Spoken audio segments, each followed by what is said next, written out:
La Fórmula 1 vive de coches rápidos y circuitos míticos, sí.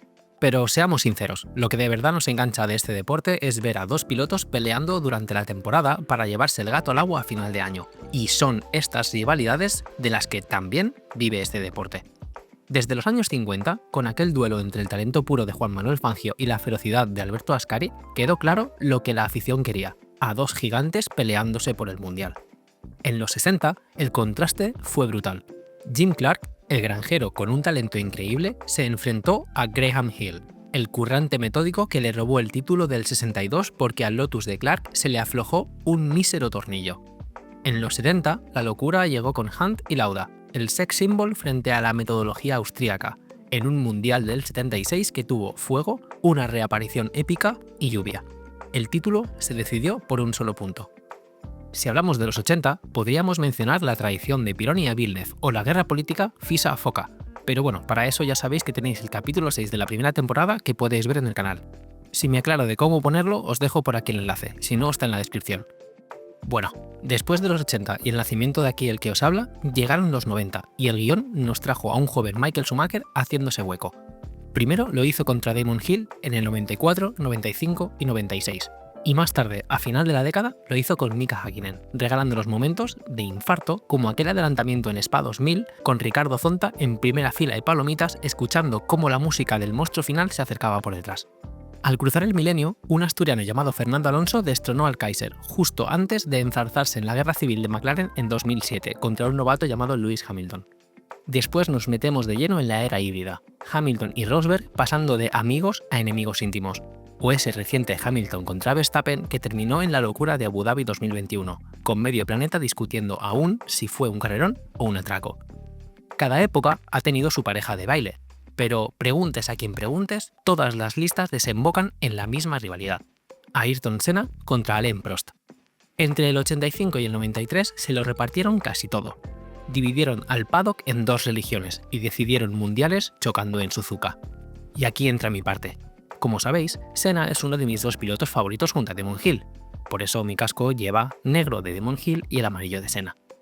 Para mí, Ayrton es la emoción pura, pero cuanto más he investigado, más he descubierto que al otro lado del garaje de Senna no había un villano de los de Marvel, sino había un francés de pelo rizado que, con 4 mundiales, 51 victorias, 106 podios y 33 poles, fue la mente más fría y calculadora que jamás se ha sentado en el cockpit de un Fórmula 1. Pues hoy toca hacerle justicia.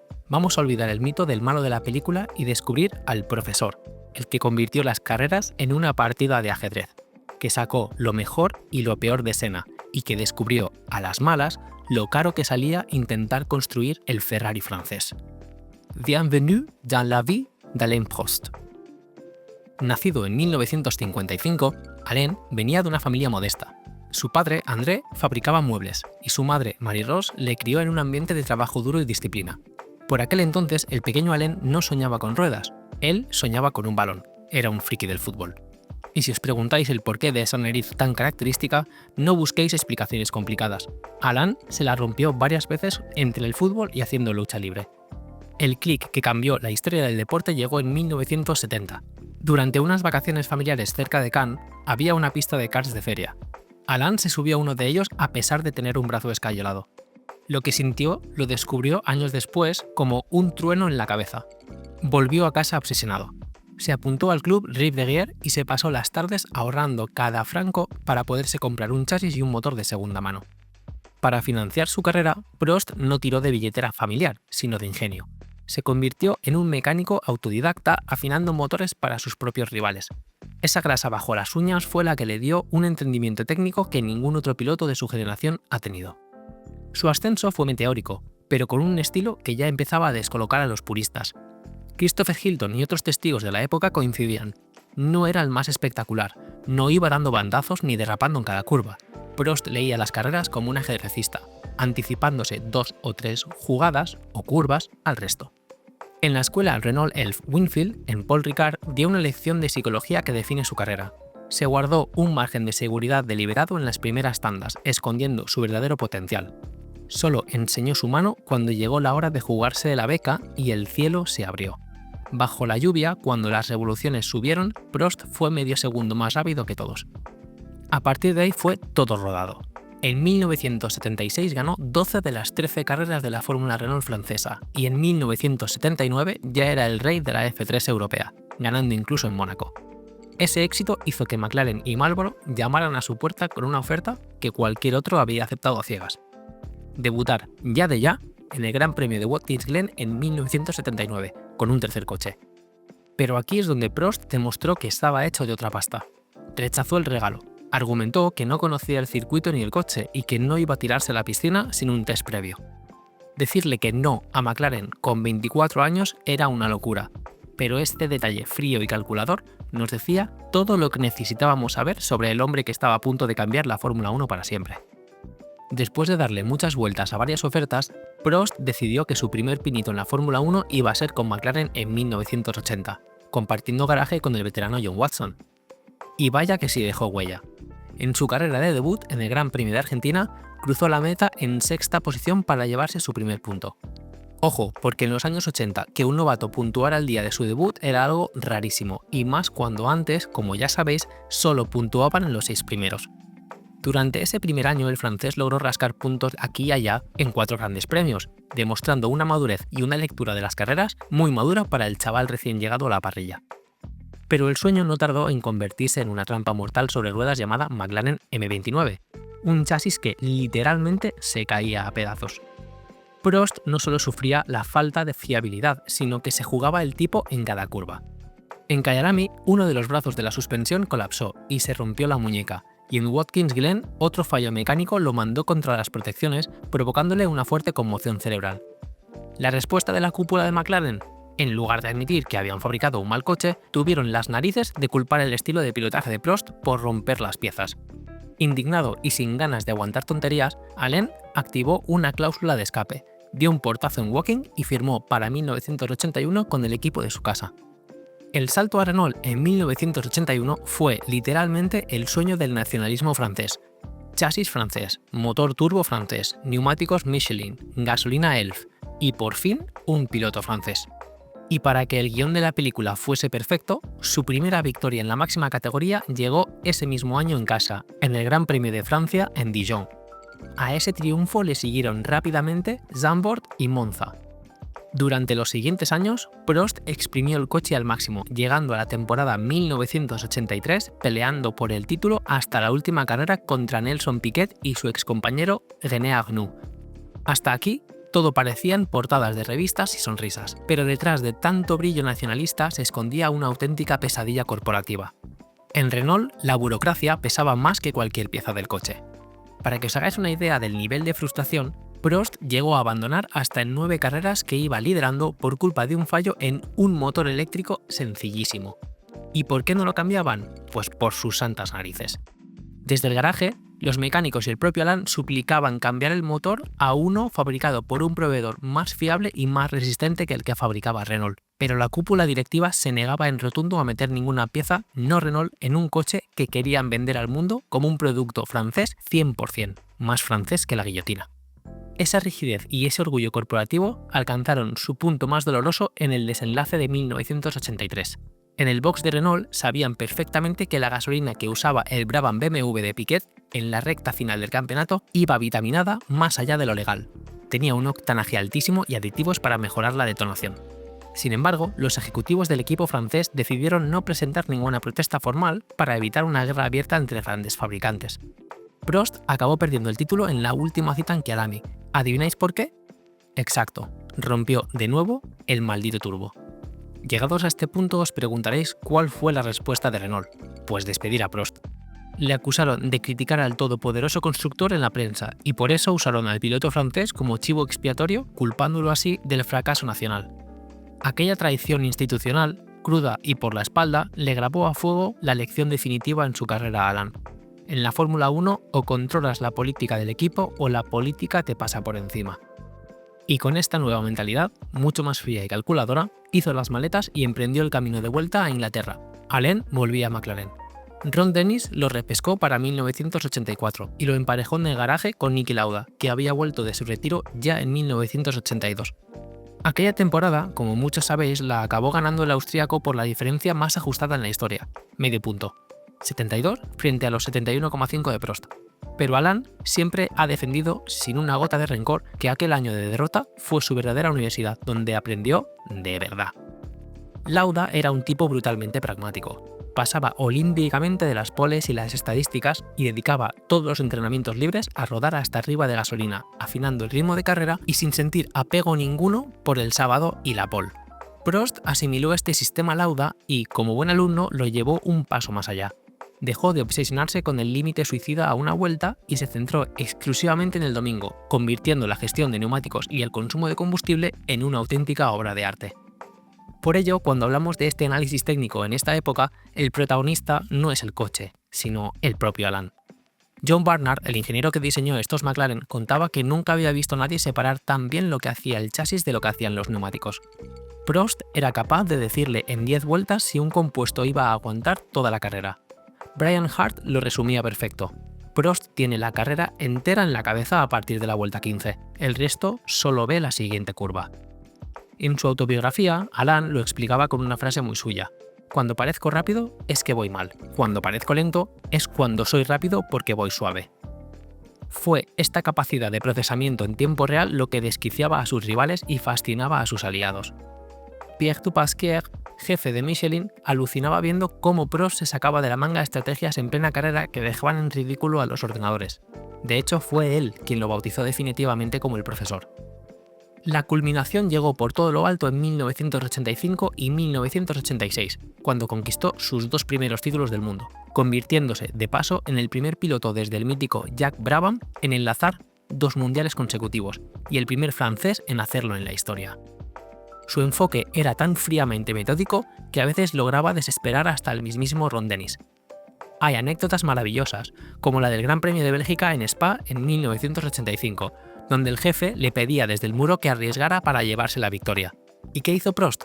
Pues, calculadora en mano, prefirió levantar el pie y agarrarse tranquilamente a un podio que, matemáticamente, le convenía para el campeonato. Prost siempre decía eso de ganar lo más lentamente posible, una frase que ya pronunciaba Fangio en la primera década del campeonato. Pero si hubo una carrera que resumió todo lo que hacía diferente a Prost, fue el Gran Premio de Australia en 1986, en Adelaide. Llegaba a la última prueba con Mansell líder del campeonato con 70 puntos, Piquet con 63 y Prost con 64, y un McLaren Tag Porsche claramente menos potente que los Honda de Williams. Además, el reglamento imponía un límite durísimo de 195 litros de gasolina para toda la carrera, así que había que jugar con la presión del turbo a mano, vuelta a vuelta. Mansell hizo la pole, Piquet salía segundo, Senna tercero y Prost cuarto. Pero Keke Rosberg, compañero de Alain en su primera carrera, salió lanzado, tiró a muerte y obligó a los Williams a seguirle el ritmo. Prost, mientras tanto, se mantuvo en modo francotirador. Gestionó gomas y consumo, incluso sufrió un pinchazo temprano que le obligó a parar y le dio un juego de neumáticos más frescos para el final. Cuando parecía descartado, llegó el caos. Primero reventó un neumático de Rosberg y una vuelta más tarde explotó el neumático trasero de Nigel Mansell, en una de las imágenes más famosas de los 80. Williams, aterrorizada, llamó a Piquet a boxes por precaución, y Prost heredó el liderato. Las últimas vueltas fueron puro control. Mantuvo a raya a Piquet y cruzó la meta como bicampeón, para pararse literalmente unos metros después con el depósito seco. Él mismo contó que se planteó bajarse a empujar, pero que sabía que le podían descalificar, así que dejó que el coche se muriera donde estaba. Era el resumen perfecto de su filosofía: ganar con la cabeza, incluso aunque el coche llegara en los límites. Y llegamos probablemente a donde todos estabais esperando. La historia de la Fórmula 1 se partió en dos cuando Ayrton Senna, hijo predilecto de Honda, llegó a McLaren en 1988. Pero aquí va una ironía que muchos se olvidan. Fue el mismísimo Alain Prost quien convenció a Ron Dennis de fichar al brasileño en lugar del veterano Nelson Piquet. Prost miró por el futuro del equipo antes que por su comodidad. Años después admitiría que fue la decisión más estúpida de su carrera deportiva. Ese año arrasaron con el mítico MP44, una auténtica nave espacial. Y ojo a las estadísticas de esos 2 años juntos, porque definen perfectamente a ambos. Senna arrasó en poles y victorias, pero Prost acumuló más podios, más vueltas rápidas y más puntos brutos.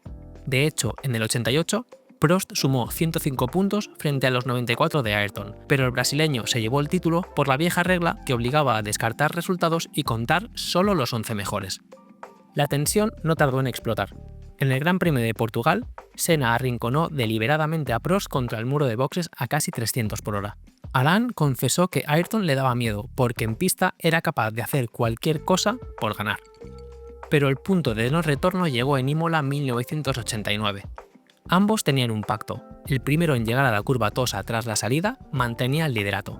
Sin embargo, tras una bandera roja por el accidente de Berger, Senna se saltó el acuerdo a la torera y le metió el coche a traición. Ron Dennis, viendo que el equipo se le iba de las manos, organizó una reunión de urgencia en Pembrey para que Ayrton pidiera disculpas. Senna lo hizo, incluso entre lágrimas, pero el profesor no se creyó ni media palabra de aquel teatro. Indignado, Prost filtró toda la historia de la traición al diario L'Équipe. A partir de ese día dejaron de hablarse por completo. La convivencia pasó a ser una guerra psicológica. Prost estaba tan convencido del favoritismo de Honda hacia Senna que firmó su salida hacia Ferrari mucho antes de que acabase el año. Y así llegamos al clímax, Suzuka 1989. Prost ya había avisado de que se acabó lo de apartarse. Senna se tiró desde su casa en la chicane Casio y Prost adelantó su trazada. Chocaron, obviamente. Alain se bajó del coche sintiéndose tricampeón y aunque Ayrton siguió, fue descalificado horas después de manera totalmente inverosímil. Lo malo de aquí no es que pintaran a Senna como el héroe, sino que pintaron a Prost como un villano maquiavélico con el soporte del presidente Jean-Marie Balestre. El tiempo tristemente le dio la razón al francés. En 1990, Prost aterrizó en Maranello huyendo de la rivalidad directa con Senna y con el dorsal número 1. Prost estuvo emparejado a un Ferrari 641 que, aunque no era el McLaren de 1989, fue capaz de ganar 5 carreras y pelearle el título otra vez a Senna hasta Suzuka. Aquí llegó la venganza del brasileño. Frustrado, y con razón, porque la pole estaba en el lado sucio, avisó de que si Prost le ganaba la salida, no levantaría el pie. Y eso fue exactamente lo que hizo. Senna empotró deliberadamente su McLaren a 250 km por hora contra la trasera del Ferrari en la primera curva. Esta maniobra le dio el mundial al brasileño por la vía del siniestro total, una barbaridad que el propio Ayrton acabaría reconociendo tiempo más tarde. Si 1990 aún había sido bastante competitivo, 1991 fue un desastre. El Ferrari 643 era precioso, sí, pero aerodinámicamente era muy delicado, el balance descompensado por el peso del motor V12 y con una dirección muy pesada. Prost llegó a decir que un camión sería más fácil de conducir que este coche, frase que en la cultura Ferrari sonaba a «te acabas de pegar un tiro del pie». Y así fue. Tras un año de frustraciones y ese comentario, la escudería lo despidió antes de la última carrera en Adelaide. Por todo esto y por los años tumultuosos que pasó en McLaren, decidió tomarse un año sabático. Aunque en 1992 no estaba en la pista, Prost no estaba precisamente de vacaciones. Trabajó por detrás y movió hilos con Frank Williams para asegurarse un asiento de cara a 1993, pero, conociendo el percal, exigió un contrato blindado con una cláusula muy específica, un veto absoluto a Ayrton Senna como compañero de equipo. El brasileño, fiel a su estilo, usó este veto como arma arrojadiza en los medios durante todo el año, llegando a soltar la barbaridad de que pilotaría para Williams gratis si hacía falta. Recordar esto, Senna era un piloto que ganaba £1.000.000 por carrera. Pero Prost en 1993 ya estaba subido al monoplaza, y vaya monoplaza. Sorprendiendo a muchos, regresó al mando del legendario Williams FW15C, el Fórmula 1 más avanzado electrónicamente que ha pisado jamás un circuito. Como sabéis, tenéis en el canal un capítulo entero dedicado a esta preciosidad, así que os dejo por aquí el enlace o en descripción para que le echéis un ojo a la historia de este pequeño Airbus. Eso sí, como ya os conté en aquel vídeo, tanta brujería tecnológica le complicó la vida a Alan al principio. El profesor siempre había pilotado basándose en sentir la transferencia de pesos y las sensaciones que le transmitía el coche y la suspensión.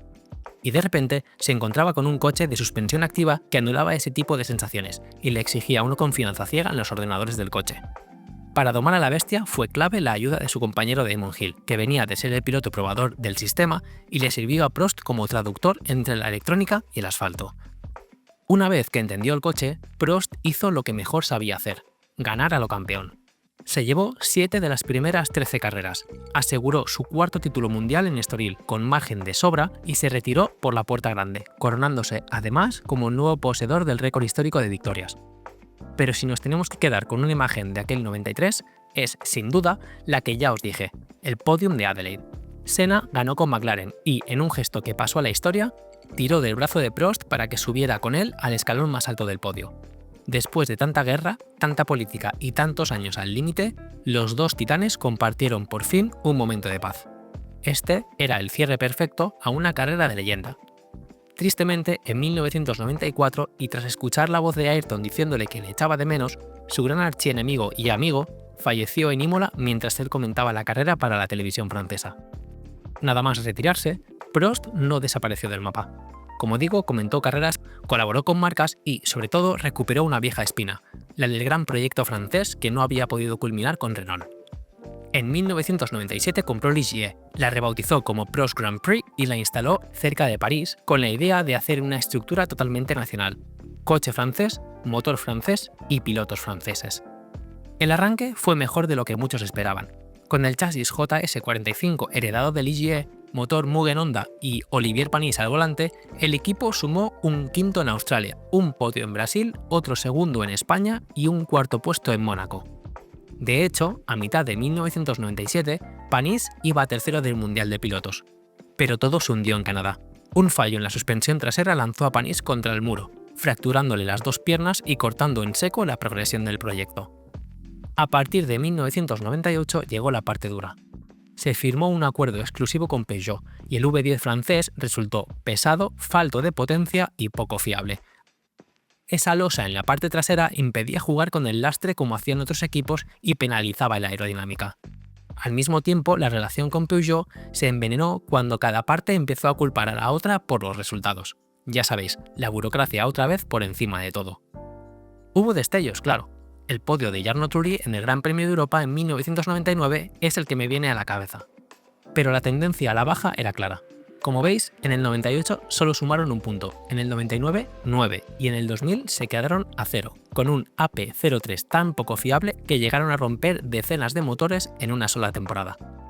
En 2001 intentaron el último cartucho, motores y caja de cambios Ferrari rebautizados como Acer, un chasis AP04 razonable y Jean Alesi rascando 4 puntos que al menos les evitaron el cero absoluto. Pero el coste del paquete Ferrari era brutal para un equipo ya ahogado. El 28 de enero de 2002, un tribunal de Versalles ordenó la liquidación de Prost Grand Prix. Varios reportajes posteriores coinciden en que Prost metió buena parte de su dinero personal, intentó salvar puestos de trabajo hasta el final y acabó pagando caro el ser demasiado directo y demasiado honesto en un entorno en el que otros habrían buscado salidas más políticas. Pero ojo, que fracasar como jefe de equipo con la escudería Prost Grand Prix no le alejó ni mucho menos de la Fórmula 1. Al contrario, como han documentado repetidamente medios como Motorsport Magazine, este batacazo terminó reforzando su figura como el gran sabio del paddock. A partir de 2012, Alain volvió a los brazos de su viejo amor corporativo.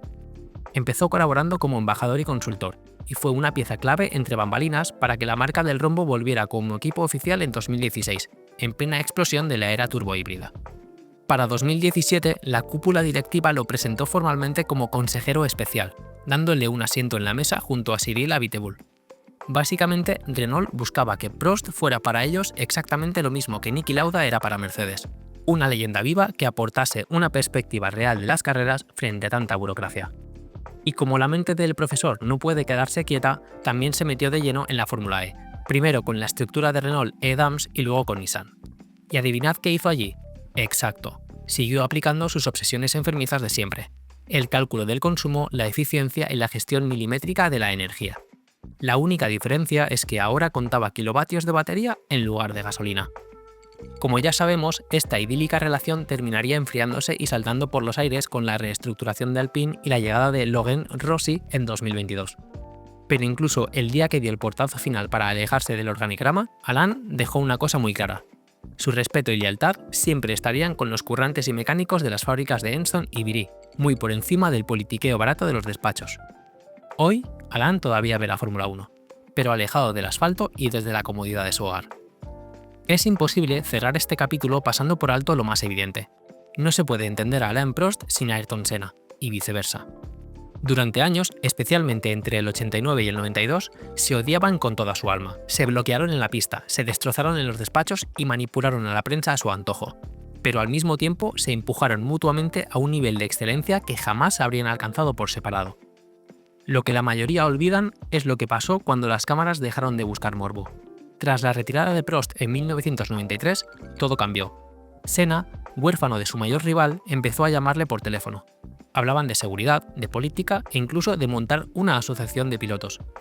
Ayrton le llegó a pedir que volviera a correr, confesándole que sin él en la pista se sentía vacío. Y luego llegó aquel fatídico fin de semana en Imola en 1994. Senna le mandó por radio este mensaje que todavía hoy nos emociona. Un saludo especial a mi querido amigo Alan, te echo mucho de menos. Horas después, como sabéis, Ayrton perdería la vida en Tamburello. El día de la despedida de Ayrton, Prost fue uno de los encargados de llevar a su antiguo enemigo. Ese día, Alain confesó que una parte de él también se había ido para siempre, dejándonos una reflexión que, conociendo su pasado, duele un poco más. La vida es demasiado corta, está prohibido hacer enemigos. Y justo aquí reside la mayor frustración de Prost hoy en día. Le duele que sus 30 años de carrera en la élite se reduzcan sistemáticamente a sus 3 años de pelea con Senna. Y tiene toda la razón. Estamos hablando de un tipo que tuvo a 5 campeones del mundo como compañeros de equipo: Lauda, Rosberg, Senna, Mansell y Hill, y sobrevivió literalmente para contarlo. Fue el maestro absoluto de la era turbo, sobrevivió a las trituradoras políticas de Renault, McLaren, Ferrari y Williams, montó su propio equipo y acabó siendo la memoria viva de la Fórmula 1. La historia de Prost no es un cuento de hadas con un héroe perfecto y un villano de cómic. Era simplemente un chaval bajito al que le gustaba el fútbol y que acabó pilotando como una calculadora en un monoplaza. Mientras Senna representaba la emoción y la velocidad pura con un monoplaza, Prost encarna la mente fría, el cálculo y la precisión geométrica. Dos caras de la misma moneda sin las cuales no se entiende la época dorada de este deporte. Por eso, creo que el cierre más justo para este vídeo no es uno de los choques en Suzuka. Es la imagen del propio Adelaide en 1993, con Senna ganando su última carrera y tirando del brazo de Prost. Fue en ese instante en el que los dos gigantes por fin se reconocían como lo que siempre fueron: dos leyendas llevándose al límite. Ya no había ni héroes ni villanos, solo los dos pilotos que, bajo mi parecer, han sido los más grandes que ha tenido este deporte. Y hasta aquí el episodio de Prost. Espero que te haya gustado. Si es así, déjame un like para que sepa que he hecho un buen trabajo. Si no estás suscrito al canal, suscríbete y dale a la campanita para que te avise cuando suba un nuevo vídeo. También, aquí abajo, te dejo los enlaces de los libros que he utilizado con un link de Amazon de referido para que me ayude a que el canal crezca. Si tienes cualquier pregunta, cualquier sugerencia o cualquier comentario, déjalo en la zona designada aquí en YouTube. Gracias por pasarte por un vídeo más de la F1 Teca. Soy Raúl y espero que acabes de pasar un gran día.